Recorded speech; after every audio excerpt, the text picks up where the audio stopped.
상장사가 5배나 늘어났고 시가총액이 55배나 늘었는데 어떻게 지수는 마이너스 20%일까? 앞만 봐도 이해가 안 가요. 투자한 사람들은 뭐가 됐다? 가져가라고. 알림, 구독, 좋아요, 댓글, 다른 영상 보기. 이거 항상 맨 마지막에 하는 건데 이 시장이 왜 알고 줬댔다를 해주고 있지? 지금 코스피 코스닥이 지금 알림, 구독, 좋아요, 댓글, 다른 영상 보기를 오늘 여기 있잖아. 지금 코스피가 저희가 며칠입니까? 8월 2일 오후 1시 한 40분쯤에 찍고 있는데 3% 이상 폭락을 하고 있네. 이거 전쟁 났습니까? 혹시 나스닥이 기침을 했나? 나스닥 기침하면 거의 몸살 걸어 알아 눕는데 이거 코스닥 보자. 야야야야 이거 잠깐만, 요때가 그거 아닙니까? 미국의 그 상업은행들 망하고 레고랜드 사태 터지고 지금 그 즈음까지 지금 코스닥 투자 심리가 악화돼 있네. 오늘 좀 코스닥에서 얘기를 해야 되는데 날 잘 만났다 아주 그냥. 일단 이거는 코스닥 지수 약 800을 가정을 한 겁니다. 하루 사이에 이렇게 많이 떨어질 줄은 난 몰랐어. 코스닥 시총이 현재 한 400조 원 정도로 생각을 하시면 돼요. 지수 800일 때 400조 원이라고 생각을 하시면 쉽습니다. 근데 코스닥이 1997년 1월에 요때 출범을 했거든요. 그때가 7조 3천억 원이었습니다. 처음으로 시가총액을 계산하기 시작했을 때가 약 7조 원 정도였고 지금 400조 원으로 몇 배입니까? 이거 딱 암산해 보십시오. 55배 덩치가 커졌습니다. 우량한 시장이니? 그건 나도 말을 못하겠다. 지수를 산정을 할 때 항상 기준점이라는 게 있어요. 소비자 물가 지수도 그렇고 기준점을 100을 기준으로 해서 지금 얼마다 이 계산을 하거든요. 요건 코스닥이 아니라 코스피를 예로 들어보면은 80년도 1980년 초를 기준점 100으로 잡습니다. 그러니까 약 2800이라고 가정을 했을 때 44년간 28배 상승을 한 겁니다. 물론 뭐 부동산 가격이나 다른 거에 비교해 봤을 때는 굉장히 부진한 거긴 합니다만 그래도 28배 오르긴 올랐어요. 코스닥을 볼게요. 코스닥은 기준점이 96년 7월 1일이거든요. 근데 요때가 100인 것 같죠? 원래는 여기까지만 먼저 설명드릴게요. 자, 근데 이게 코스닥의 비밀이 아니라 여의도 선수들의 비밀에도 담긴 내용인데 혹시 보셨습니까? 코스닥의 기준점이 원래 100이었습니다. 그런데 이게 어떤 일이 생겼느냐? 닷컴 버블이라고 아마 기억을 하실 텐데 2000년대 초반에 미국에서도 닷컴 주식들이 엄청나게 올라갈 때 인터넷 초창기에 그때 코스닥이 현재 기준으로는 2925포인트까지 올라갔었어요. 요때. 근데 그러다가 어떤 일이 생겼느냐? 닷컴 버블이 꺼지고 나서 폭락을 하면서 이게 한 300포인트대까지 떨어집니다. 그러니까 당시에 요거 한국거래소 분들이 하시는 말씀입니다. 워딩입니다. 너무 창피해서. 원래는 기준점이 100이었는데 거기에다 0을 하나를 더한 거예요. 기준점이 1000이다. 그래서 원래는 100이었는데 그걸 1000으로 바꿔버린 겁니다. 그래서 코스닥은 사실 지금은 800이 아니라 원래 기준점 100 기준으로는 80이라는 사실입니다. 그러면 이게 어떤 의미냐? 아까 몇 년도가 기준이라고 했습니까? 96년도부터 시작이 돼서 97년도를 기준으로 시가총액이 산출되기 시작을 했거든요. 그때 이후로 27년 동안 코스닥 지수에 투자를 했다면 27년 동안 수익률 마이너스 20%. 이게 코스닥이다. 코스피가 28배 올랐다. 어디 있지? 차라리 내가 부동산을 사고 말았지. 코스닥은 마이너스 20%. 27년 수익률이. 그리고 자, 나스닥이랑 죄송합니다. 나스닥 형님. 죄송합니다. 좀 비교 좀 들어가겠습니다. 나스닥 같은 경우에는 이제 같은 기간을 비교해 볼게요. 훨씬 더 오래됐습니다만 96년 말에 1291포인트인데 지금 얼마죠? 18,000까지 가 있죠. 물론 이제 지금은 17,000 초반까지도 좀 조정을 받고 있습니다만 18,000 기준으로 했을 때는 거의 14배 올랐어요. 그리고 최고점을 기준으로 해서 보면은 거의 14.5배 올랐다는 얘기예요. 앞에서 말씀드린 것처럼 27년 동안 투자를 했다면 코스닥은 마이너스 20%, 나스닥은 거의 1400%의 수익률이 나오는 겁니다. 비교할 만하죠? 비슷하잖아. 이름도 비슷하고 사실 코스닥이라는 이름도 나스닥에서 차용을 한 겁니다. 그래서 나스닥처럼 기술주, 성장주 중심의 시장을 만들어보자 라고 해서 코스닥을 만든 건데 비슷하네. 마이너스 20%랑 1400% 얼마 차이 안 나네. 자, 근데 여기서 메시지가 이겁니다. 근데 이런 나스닥의 시장과 이런 코스닥의 시장에서 동일한 세금을 물리겠대. 물론 기본 공제 금액은 5천만 원 해드릴게. 요즘에 정치권 1억까지는 높여드릴게 얘기하고 있는데 거기에서 같은 세금을 물려. 그러면 속된 말로 머리에 총 맞지 않는 이상 어디로 가겠습니까? 대한민국 국민이 바보야? 그래도 시가총액이라는 게 있지 않습니까? 제가 앞에서 말씀드렸죠. 처음에 7조 원이다가 지금 400조 원까지 커졌어요. 55배 성장을 했다고. 그러면 시장이 덩치가 커진 거 아닙니까? 그런데 마이너스 20%. 이거 일단 기억하세요. 이것도 봐야 됩니다. 지금 코스닥이 왜 이 모양인가의 근본적인 원인이기도 한데 상장사 수를 한번 보겠습니다. 코스닥이 출범할 때는 한 341개 회사로 시작을 했습니다. 근데 지금 1719개 회사가 있어요. 참고로 코스닥에서는 신규 상장이 1년에 적어도 80여 개사, 많을 때는 110여 개사가 상장을 합니다. 이거 1년 지나면 내년 이맘때 되면 한 1820개사 돼 있다는 거예요. 2년 지나면은 얼추 이거 한 2000개 넘었다는 이야기를 여러분이 들으실 겁니다. 그 정도로 빠르게 늘고 있어요. 이 기간에 5배가 증가했습니다. 앞에서 말씀드렸죠. 시가총액은 55배, 상장사 수는 5배가 늘었어요. 근데 지수는 얼마? 마이너스 20%. 이게 코스닥이다. 어디서 나스닥인 비교를 하고 있어요. 그러니까 이론적으로 상장사 수만큼만 늘었어도 지금 지수는 코스닥 5,000포인트는 돼 있어야 돼. 상장사 수만큼만 늘었어도 산술적으로. 죄송합니다 여러분, 제가 대신 사과드리겠습니다. 이거는 참고로 간접 광고 PPL 이런 거 아닙니다. 그냥 바카스 공짜로 마시는 것일 뿐. 바카스 앰베서더 아시죠? 여기서부터 미스테리가 시작이 되는 거예요. 그러면 그 돈 다 어디 갔지? 상장사가 5배나 늘어났고 시가총액이 55배나 늘었는데 어떻게 지수는 마이너스 20%일까? 앞만 봐도 이해가 안 가요. 제 상식으로는 이해가 안 갑니다. 그러니까 주가가 그만큼 실질적으로 내렸다는 거죠. 그렇죠? 그리고 코스닥 시장을 이 많은 상장을 한 기업들이 혹은 유상증자를 한 기업들이 자본 조달 창구로만 써먹었다 해서 투자한 사람들은 뭐가 됐다? 그냥 이거 되는 거예요. 이거 되는 거. 가져가라고. 자, 더 웃긴 거. 코스닥에서 지금까지 상장 폐지된 종목이 누적으로 놀라지 마십시오. 1078개. 가장 최근 걸 뽑아봅니다. 8월 1일 기준입니다. 96년도부터 8월 1일까지, 2024년 8월 1일까지 여기 나오죠. 1078개. 한국거래소 사이트 가면 다 나옵니다. 출범 당시에 341개사였는데 누적 상패가 1078개. 지금 현재 상장돼 있는 회사가 1720개 정도인데 1078개 상패. 요 정도 비교해보면. 그래서 지금 이제 코스닥을 스쳐갔거나 잠시 지나갔거나 스치는 바람처럼, 그리고 지금 상장돼 있는 합치면 약 2797개, 거의 한 2800개 기업이 코스닥을 스쳐 지나갔다. 자, 일단은 여러분 요거 궁금해 하실 것 같다고 말씀을 드리면은 수많은 기업이 상장 폐지가 돼도 표면적으로는 지수에는 영향이 없습니다. 왜냐하면 지수를 뽑아낼 때는 비교 시점을 기준 시점 시가총액으로 나누고서 거기다 곱하기 100을 하는 거거든요. 물론 이제 코스닥은 아까 0 하나 더 붙였다고 했죠. 근데 상패를 당하면 이 분모와 분자에서 동시에 뺍니다. 그래서 지수에는 영향이 없어요. 이건 상식적으로. 그래서 제가 이 데이터를 한번 뽑아보고자 했는데 결과적으로 이 총액은 아직 못 뽑았습니다. 아시는 분이 있으면 좀 알려주세요. 코스닥 시장을 통해서 매년 공모하는, 그러니까 IPO하는, 즉 신규 상장하는 기업들이 빨아들여가는 돈만 연간 3조 원입니다. 왜? 매년 최소 80개에서 약 110여 개 기업이 신규 상장을 하거든요. 이들 기업이 코스닥 내에서만 3조 원을 빨아들입니다. 그러면 그만큼이 높아져야 되는데 왜 지수는 이 모양이냐. 그리고 유상증자, 그러니까 상장을 해놓고 나서도 돈이 더 필요해요, 더 투자해주세요 라고 들여가는 돈만 코스닥 내에서 최근 3년 동안 약 16조 원이었다고 합니다. 이 돈 다 어디 갔습니까? 그래서 아시는 분들은 아시겠습니다만 적자 상장이 너무나 이제 쉽죠? 적자 기업들, 이익 미실현 기업들이 상장할 수 있는 방법이 굉장히 많아졌습니다. 이제 한국거래소 코스닥 시장의 문턱이 굉장히 낮아졌어요. 문턱이 거의 없어. 기술 특례 상장, 성장성 특례, 이익 미실현 기업, 유니콘 기업. 그래서 시가총액 기준만 이제 충족이 돼도, 예를 들어서 적자가 매년 1000억 원씩 영업 손실을 보고 있어. 근데 시장에서 주식을 발행을 하면은 시가총액으로 한 5200억 원을 쳐준대. 기업 가치로, 미래 가치가 있어서. 그럼 그 기업은 상장할 수 있습니다. 예를 들어서 와이스트릿이 지금 돈을 못 벌지 않습니까? 근데 막 이렇게 해갖고 소문을 잘 내. 와이스트릿이 내후년 되면 한 3조 원 벌 수 있고. 그래서 야 그래? 그럼 니네 시가총액 한 6천억 받을 수 있겠는데?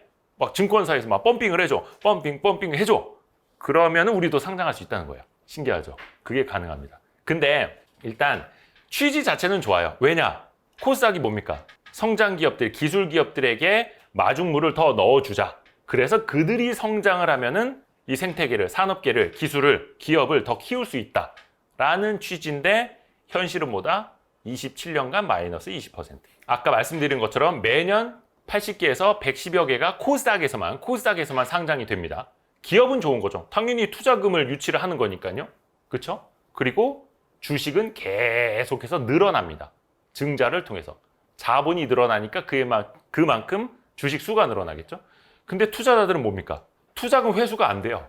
그리고 주식을 매입 소각하지 않으니까 주식 수만 늘어나는 거고, 기업 입장에서는 좋지만 투자자 입장에서는 피눈물이라는 겁니다. 피눈물, 이거 카카오 이모티콘 만드세요. 여기다 수염도 좀 이렇게 그려주고.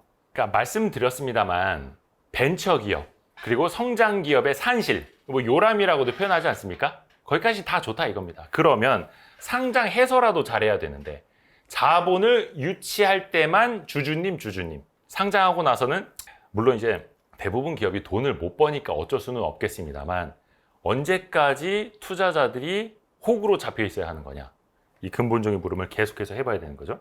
또 하나 중요한 게 코스닥 내에서 이자 보상 배율 1 미만인 기업을 이제 좀비 기업이라 하거든요. 이거는 그죠? 코스닥뿐만 아니라 전반적으로 그 회사가 영업이익을 벌어서 돈을 남겨가지고 그 돈 가지고 은행 이자도 못 갚는 회사가 42%입니다. 이게 작년 3분기 기준인데요.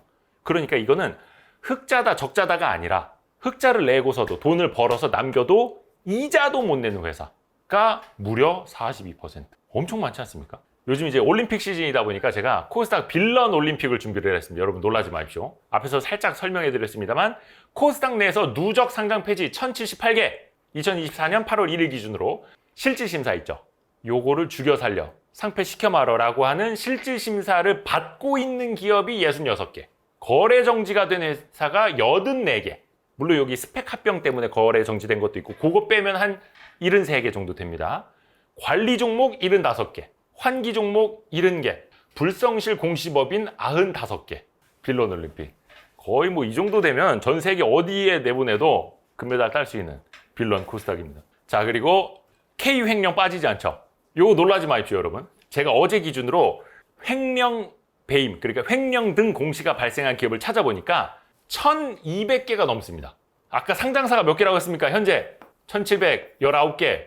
상장사가 1719개인데 횡령 공시가 1200개가 넘어. 물론 이거는 정정 공시죠. 아니면 진행 상황 공시가 좀 포함이 되어 있어서 예를 들어서 뭐 1심, 2심, 3심 판결 그러면 같은 횡령으로도 3번의 공시가 나온 겁니다. 그건 약간 이제 착시 효과가 있을 수는 있는데 그래도 해도 너무 많다. 또 놀라기엔 이른 게 투자 주의 종목 있죠. 위험 종목, 경고 종목이 2218개가 됩니다. 이거 이제 최근 1년 누적으로 상장 회사가 1700개인데 투자주의 경고 위험 종목이 2200개예요. 최근 1년간.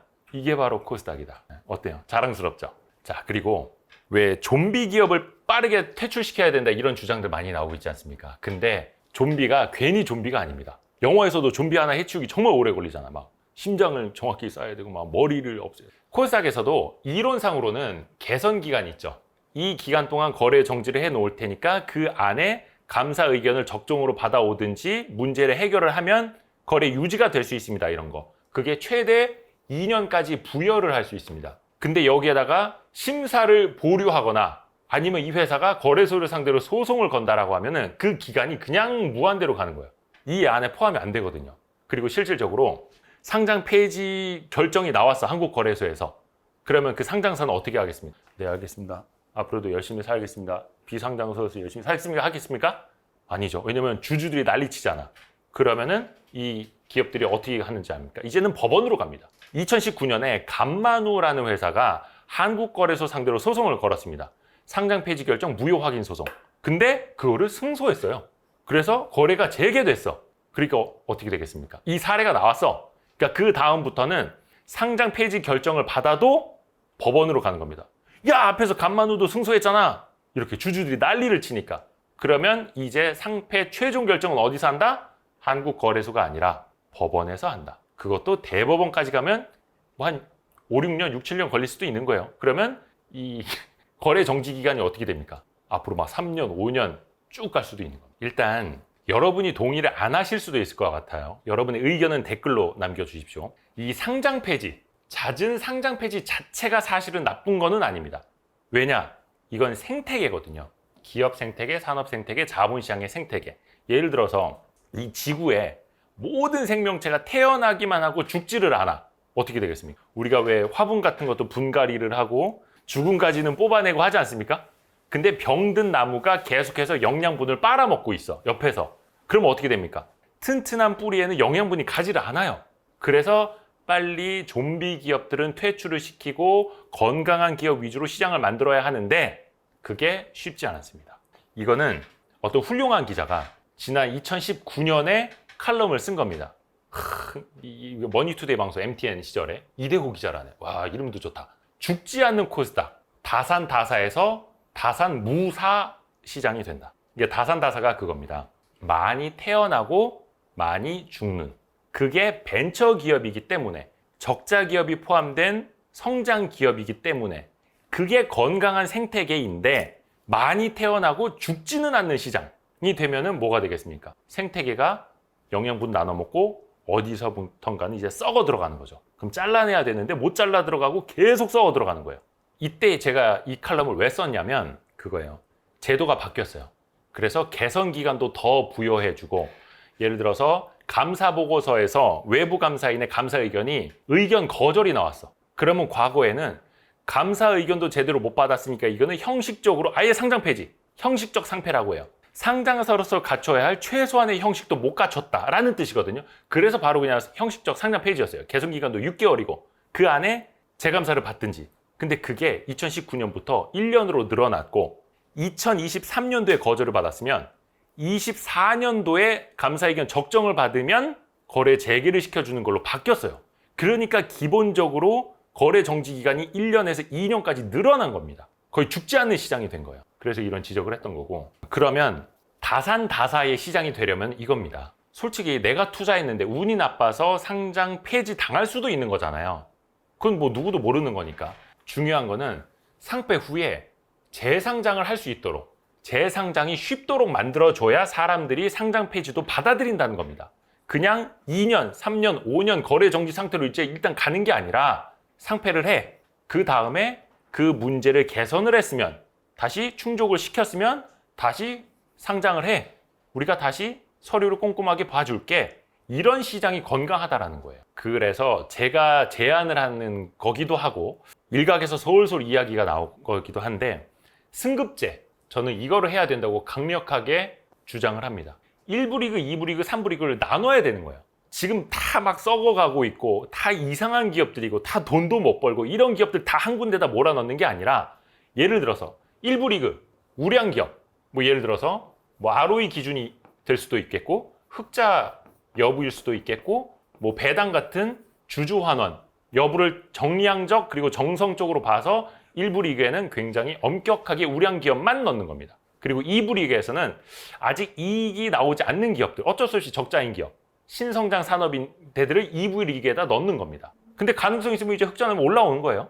그리고 3부 리그는 불량 기업들, 예를 들어서 불성실 공시법인이거나 아니면 한 번이라도 어떤 회계상의 문제를 일으켰거나 이런 기업들은 특정한 기간 동안은 3부 리그로 강등을 시켜버리는 겁니다. 그래서 그 문제가 해소가 되면 한 칸씩 올라올 수 있도록. 이게 뭐냐면 우리나라는 그냥 코스닥 시장만 상장을 하면은 성공한 사업가, 성공한 비즈니스맨이라는 인식이 되게 강해요.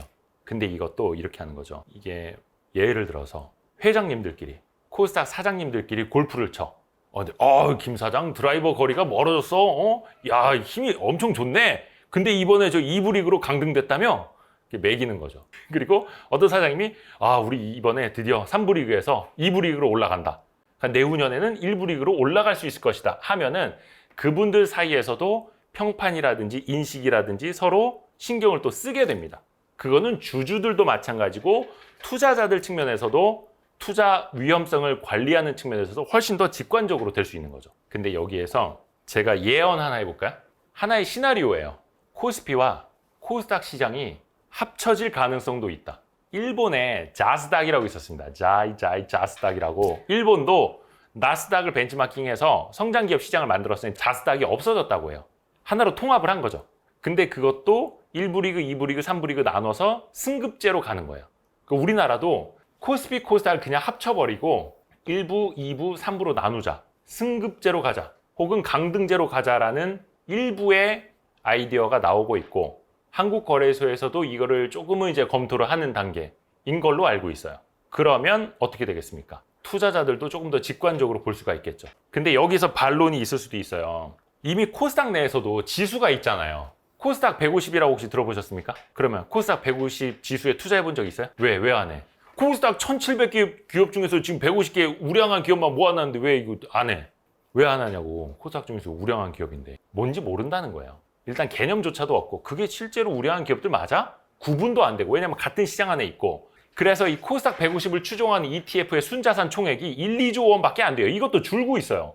투자를 안 한다는 거예요. 이걸 비이클로 안 쓴다는 거예요. 벤치마크로 활용을 안 한다는 거예요. 예를 들어서 코스피 200 같은 경우는 외국인 투자자들도 벤치마크로 많이 보거든요.